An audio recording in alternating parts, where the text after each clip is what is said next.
বন্ধুরা, আজ আমরা কয়েকটি পেয়ার আঁকবো এবং সেই সাথে রঙও করব।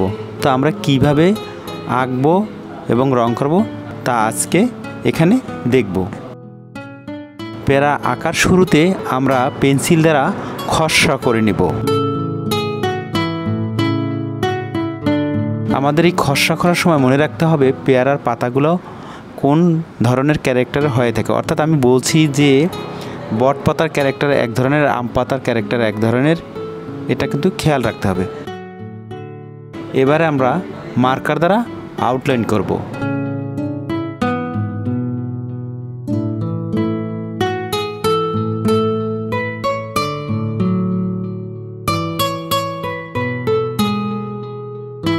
অনেক সময় আউটলাইন করার সময় ড্রয়িংটা ঠিক থাকে না, কিন্তু যখন আমরা মার্কার দিয়ে আউটলাইন করব তখন যেন আমরা কিছু ড্রয়িং ম্যানেজ করে ঠিকঠাক করে নিই।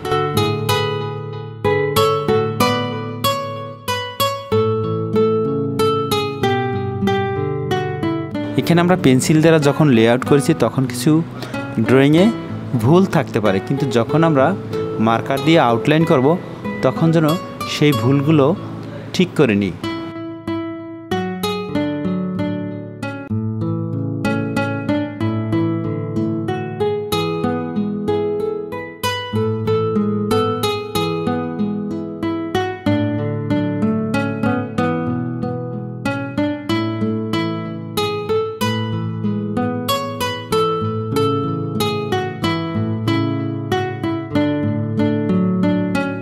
পেয়ারার পাতার শিরাগুলা অন্যান্য পাতা থেকে একটু আলাদা রকম হয়, অর্থাৎ একটু ঘন দেখতে পাই। এই শিরা উপশিরা কিন্তু একটা পেয়ারা গাছের যে পাতার যে ক্যারেক্টার তা কিন্তু ফুটে ওঠে।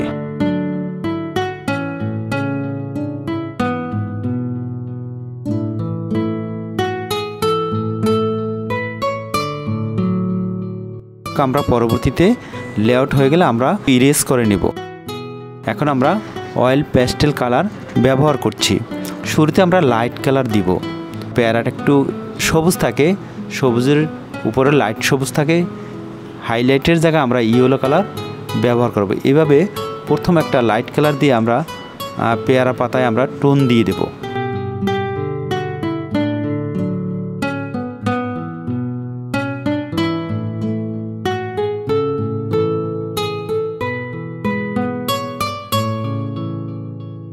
আমরা লাইট কালার ইউজের ক্ষেত্রে এখানে কিন্তু ইয়েলো ব্যবহার করছি, আবার ইয়েলোটাকে কিন্তু মিক্স করে দিচ্ছি,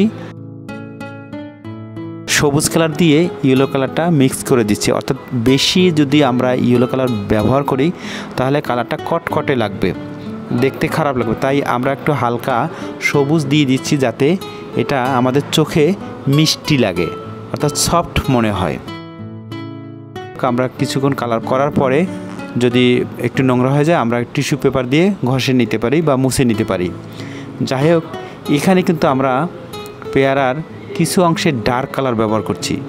একটা ছবি আঁকার ক্ষেত্রে আমরা যেন সবসময় ফলো করি ডার্ক এবং লাইট, কোথায় ডার্ক আছে কোথায় লাইট আছে সেই জিনিসটা যেন আমরা কালার দ্বারা অ্যাপ্লাই করি।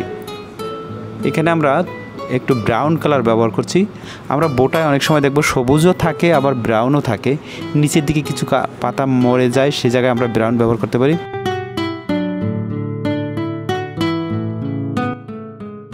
আমরা কিন্তু আরও সবুজ কালার মিক্স করছি। এখানে আমরা একটু বেশি ডার্ক দিচ্ছি, অর্থাৎ পেয়ারার নিচের দিকটায় আরও বেশি কালার দিচ্ছি। এভাবে কিন্তু আমরা একটা পেয়ারার কালার করে ফেললাম। এ পর্যায়ে আমরা আঁকছি এক থোকা পেয়ারা আঁকছি বা এক গুচ্ছ পেয়ারা আঁকছি। শুরুতে পেন্সিল দ্বারা লেআউট করে আবার সেই মার্কার দিয়ে আউটলাইন করে নিলাম। এখানে জাস্ট দেখালাম যে এক গুচ্ছ পেয়ারা আমরা কিভাবে আঁকতে পারি।